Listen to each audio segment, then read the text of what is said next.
Sir, ಈಗ ಸದ್ಯಕ್ಕೆ ಚಿತ್ರೋದ್ಯಮದ ಪರಿಸ್ಥಿತಿ ಸರ್ ತುಂಬಾ ಕಾಟೇರ ಅಷ್ಟೇ ಸರ್. ಸಕ್ಸಸ್ ನೋಡಿ ಗಿಫ್ಟ್ ಕೊಡ್ತಾ ಇದೆ. ಅವ್ರ ಖುಷಿ ಕೇಳಿ, ಅವ್ರು ಕೇಳಿ. ಚಿತ್ರೋದ್ಯಮದ ಬೆಳವಣಿಗೆ ದೃಷ್ಟಿಯಿಂದ ಸರ್ ಅಂದ್ರೆ ಸಾಕಷ್ಟು ಹೆಚ್ಚಾಗ್ತಿದೆ ಸೋಷಿಯಲ್ ಮೀಡಿಯಾಗಳಲ್ಲಿ.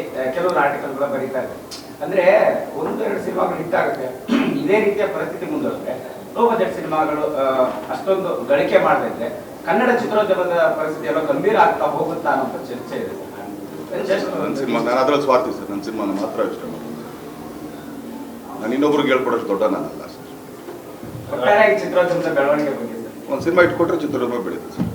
ಅದು ಯಾವುದೇ ಆಗ್ಬೋದು, ದೊಡ್ಡದಾಗ್ಬೋದು, ಚಿಕ್ಕದಾಗ್ಬೋದು ಸರ್. ಅದು ಪೂರ್ವಕವಾಗಿ ಒಂದು ಪ್ರಶ್ನೆ ಅನ್ಸೋದು ಅಂದ್ರೆ ಇದು ನೆಗೆಟಿವ್ ಪಾಸಿಟಿವ್ ಅನ್ನೋದಕ್ಕಿಂತ ಒಂದು ಚಿತ್ರೋದ್ಯಮದ ಪ್ರಶ್ನೆ ಅಷ್ಟೇ. ಅಂದ್ರೆ ಮೊದಲೆಲ್ಲ ಹೆಚ್ಚೆಚ್ಚು ಸಿನಿಮಾ ಮಾಡಬೇಕು ಅನ್ನೋಂಥ ಒಂದು ಇತ್ತು. ಅಂದ್ರೆ ಸ್ಟಾರ್ಗಳು ಹೆಚ್ಚು ಸಿನಿಮಾಗಳನ್ನ ಮಾಡಿದಾಗ ಅದರ ಜೊತೆಯಲ್ಲಿ ಸಣ್ಣ ಸಿನಿಮಾಗಳಿಗೆ ಜನ ಥಿಯೇಟರ್ಗೆ ಬಂದವರು ಆ ಫ್ಲೋನಲ್ಲೇ ಸಣ್ಣ ಸಿನಿಮಾಗಳನ್ನು ಕೂಡ ನೋಡ್ತಾರೆ ಅನ್ನೋದು ಒಂದು ಅದಕ್ಕೆ ಆ ಸಕ್ಸಸ್ ರೇಟ್ ಕೂಡ ನಾವು ಹಿಂದಿಂದ ನೋಡಿದಾಗ ಅದು ಪೂರಕವಾಗಿ ಕಾಣುತ್ತೆ.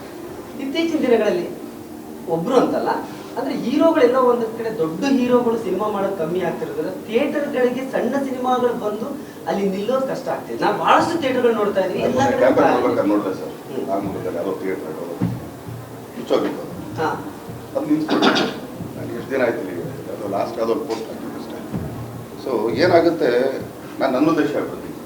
ಈಗ ನಾನು ಆ್ಯಕ್ಚುಲಿ ಹೇಳಿದೆ ಅವತ್ತು ಯಾವುದೋ ನಾವು 5ನೇ ದಿನದಿಂದ ಇಳಿಸ್ಕೋಬೇಕು, ಅಕ್ಟೋಬರ್ಗೆ ನಾನು ಬಂದೇ ಬರ್ತೀನಿ ಖಂಡಿತ. ಇವತ್ತು ಆ ಸ್ಪೀಡಲ್ಲೇ ನಾನು ಹೋಗಿದ್ದೆ. ಆಲ್ಮೋಸ್ಟ್ ಅಲ್ಲಿ 70% ಸಿನಿಮಾ ಮುಟ್ಟೋದು, ಕೈ ಮುಟ್ಟು. ಈಗ ಈ ಪರಿಸ್ಥಿತಿಲಿ ಈಗ ನಾನು ಅವತ್ತು ಅದನ್ನೇ ಈಗ ಇನ್ನೊಂದ್ಸಲಿ ಅದು ಮಾಡಿದಾಗ ಹೇಳ್ಬೇಕು ಅಂದ್ಕೊಂಡಿದ್ದೀನಿ. ಈಗ ಲೇಟ್ ಆಯ್ತು, ಏನು ಈ ತರ ಸಿಚುವೇಶನ್ ಡಿಫರೆಂಟ್. ಅದು ಅದಕ್ಕೆ ಏನು ಮಾಡಕ್ಕೆ. ಸೊ ಒಂದ್ಸಲಿ ಸಿನಿಮಾ ಬರ್ದಾಗ ಒಂದೇನಾಗುತ್ತೆ, ಥಿಯೇಟರ್ ರನ್ನಿಂಗ್ ಅಲ್ಲಿ ಇದ್ದಾಗ ಇದಾಗುತ್ತೆ. ಎಲ್ಲರೂ ಮೇಂಟೆನೆನ್ಸ್ ಕಾಸು ಹಾಕ್ತಾರೆ ಎಕ್ಸಾಕ್ಟ್ಲಿ. ಯಾಕಂದ್ರೆ ನಾವು ರೆಗ್ಯುಲರ್ ಆಗಿ ಬಸವೇಶ್ವರ ನಗರದಿಂದ ಬರುವಾಗ ನವರಂಗ್ ಥಿಯೇಟರ್ ಯಾವಾಗಲೂ ಜನ ಇರ್ತಾರೆ. ದೊಡ್ಡ ದೊಡ್ಡ ಸಿನಿಮಾಗಳು ಲಾಸ್ಟ್ 2 months ಇಂದ ಆ ಥಿಯೇಟರ್ ಜನನೇ ಇಲ್ಲ. ಅಂದ್ರೆ ಆ ತರ ಬಹಳಷ್ಟಿದೆ ಎಕ್ಸಾಂಪಲ್ಸ್. ಅಂದ್ರೆ ಹಂಗಾದಾಗ ಥಿಯೇಟರ್ಗಳು ನಡೆಯೋದು ಹೇಗೆ? ಥಿಯೇಟರ್ಗಳೇ ಇಲ್ಲ.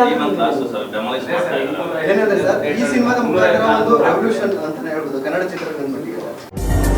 ನಮ್ಮ ವಿಎನ್ಯು ಡಿಸೈನ್ನಲ್ಲಿ ನಿಮ್ಮ ಮನೆಯನ್ನ ಸುಂದರವಾಗಿ ಕಾಣುವಂತೆ ಹಾಗೂ ಅಡುಗೆ ಮನೆಯನ್ನ ಹೊಸ ಡಿಸೈನ್ಗಳೊಂದಿಗೆ ಆಕರ್ಷಕವಾಗಿ ಕಾಣುವಂತೆ ಮಾಡಲಾಗುವುದು. ಹೊಸ ಜೀವನ ಶೈಲಿಯಲ್ಲಿ ವಿಎನ್ಯು ಡಿಸೈನ್ನಿಂದ ನಿಮ್ಮ ಮನೆಯನ್ನ ಸುಂದರಗೊಳಿಸಲು ಹಿಂದೆ ಸಂಪರ್ಕಿಸಿ 7789949494, ಬೊಮ್ಮಸಂದ್ರ ಸರ್ಕಲ್, ವರ್ತೂರ್ ರೋಡ್, ಸರ್ಜಾಪುರ ಹೋಬಳಿ, ಆನೇಕಲ್ ತಾಲೂಕು, ಬೆಂಗಳೂರು.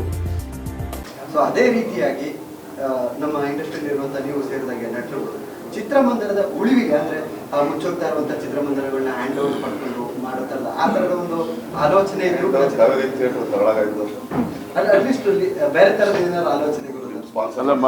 ಈಗ ನೀವು ಕೇಳಿದ್ರಲ್ಲ, ನೀವೀಗ ಸಿಂಗಲ್ ಥಿಯೇಟರ್ ಐತೆ, ಒಂದೇ ಸಿಂಗಲ್ ಥಿಯೇಟರ್ ಐತೆ, ಮಾಲ್ಗಳಲ್ಲಿ ಮುಚ್ಚಿಬಿಡೋದು. ಮಾಲ್ಗಳಲ್ಲಿ ಥಿಯೇಟರ್ ಮುಚ್ಚೋಗುತ್ತೆ. ಎಲ್ಲಾರು ಒಂದು ಯೂನಿಟಿ ಮಾಡಿ ಏನಾರು ಮಾತ್ರ ಈಗ ಬೆರಳಿಕೆ ಇದು ನಿಮ್ಮ ಅನಿಸಿಕೆ ತಪ್ಪಲ್ಲ, ಕರೆಕ್ಟೇ. ಆದರೆ ನಿಮ್ಮ ಪಾತ್ರ ತುಂಬ ದೊಡ್ಡದಾಗಿದೆ.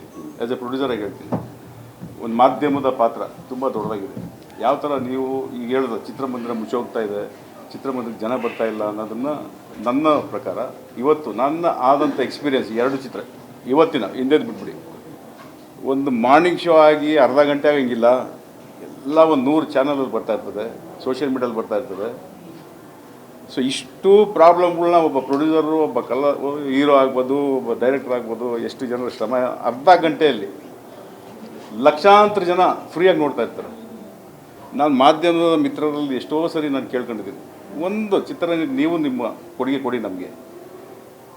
ಕೆಳಗೆ ಒಂದು ಸ್ಕ್ರಾಲ್ ಮಾಡಿ, ಬೇರೆ ಸುಮಾರು ಮಾಡ್ತಾ ಇರ್ತೀರ ಪೈರಸಿ ಹಾಗೂ ಈ ಥರ ಚಿತ್ರಗಳನ್ನು ಚಿತ್ರಮಂದಿರದಲ್ಲೇ ಬಂದು ನೋಡೋದಕ್ಕೆ ಸಹಾಯ ಮಾಡಿ, ಇಲ್ಲ ಸಂಪರ್ಕ ಆ ಥರದ್ದು ಏನೋ ಆ ಥರದ್ದೊಂದು ನಿಮ್ಮ ಕಡೆಯಿಂದ ನಮಗೆ ಇವತ್ತೆಲ್ಲ ನಾನು ಸುಮಾರು ಸರಿ ಹೇಳಿದ್ದೀನಿ, ಮಾಧ್ಯಮದ ಮಿತ್ರರಿಗೆ ಇದೊಂದು ಕೋರಿಕೆ. ನಮಗೆ ಪೈರಸಿ ಸಿಕ್ಕಿದಾಗ ಅದನ್ನು ಯಾವ ರೀತಿ, ಇವಾಗ ಬೇರೆ ಕ್ರೈಮ್ ನಡೆದಾಗ ಯಾವ ರೀತಿ ನೀವೆಲ್ಲ ಅಲರ್ಟಾಗಿ ಯಾವ ರೀತಿ ಇದು ಮಾಡ್ತೀರಾ, ಅದೇ ಥರ ಚಿತ್ರರಂಗನ ಬೆಳೆಸಬೇಕು, ಉಳಿಸ್ಬೇಕು ಅಂದರೆ ಇವತ್ತಿನ ಪರಿಸ್ಥಿತಿಯಲ್ಲಿ ಅದೇ ತುಂಬ ಮುಖ್ಯವಾಗಿ ಮಾಧ್ಯಮದ ಮಿತ್ರರು ದಯವಿಟ್ಟು ಇದನ್ನು ಮಾಡಬೇಕು ನೀವು.